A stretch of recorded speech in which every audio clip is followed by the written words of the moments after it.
Since the 2nd of May, we have destroyed over 30 military targets in the Misrata area, including a dozen main battle tanks, 3 rocket launcher systems, 3 self-propelled artillery pieces, and 15 ammunition storage sites. And multiple strikes against command and control buildings in both Misrata and Tripoli were conducted. Last night, we engaged a command and control facility in downtown Tripoli. I would now like to show you an example of dynamic targeting. In this video, you will see an airstrike on a building that was identified as a location where pro-Gaddafi forces were shelling and engaging the civilian population from this building.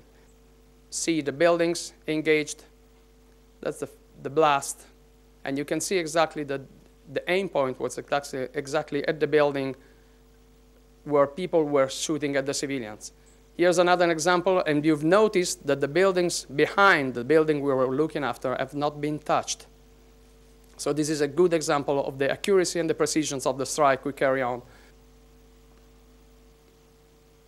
Again, you will see now the 2 buildings right in the middle of the screen. From those buildings, there were snipers fighting at people, and the buildings were empty. In a couple of seconds, you'll see the impact of the weapons. First building, the right, and the second building on the left. The other buildings around it, despite of the smoke, weren't touched. Look at the building, and look at the yellow circle in the right on the screen. It's written crater behind that. You can see 2 holes. This is exactly the part of the building we wanted to hit. So again, we're not talking about a building, we're talking about the part of the building which was of interest for the attack.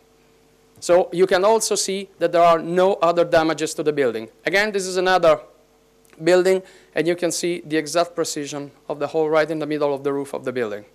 And I'm talking, of course, about military targets. I want to point out here the point that look at the debris on the right of the screen. There should be a red circle around that, difficult to see from here because of the light.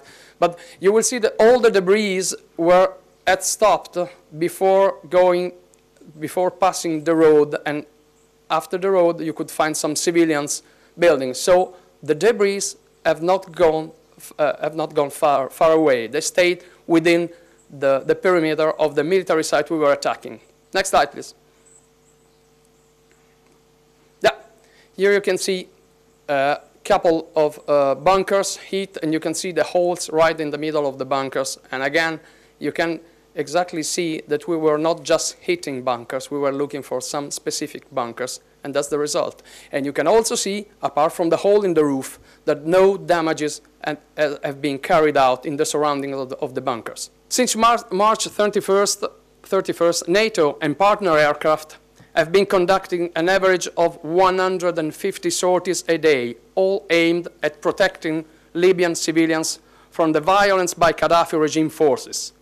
And since the beginning of the operations, nearly 6,000 sorties have been conducted. Over 2,300 of them were strike mission on approved targets. Every day, we observe a changing situation on the ground, and we make adjustments to our operations to ensure that our effort has the maximum effect. All NATO targets are military in nature and have been clearly linked to the Gaddafi regime's systematic attacks on the Libyan population and populated areas.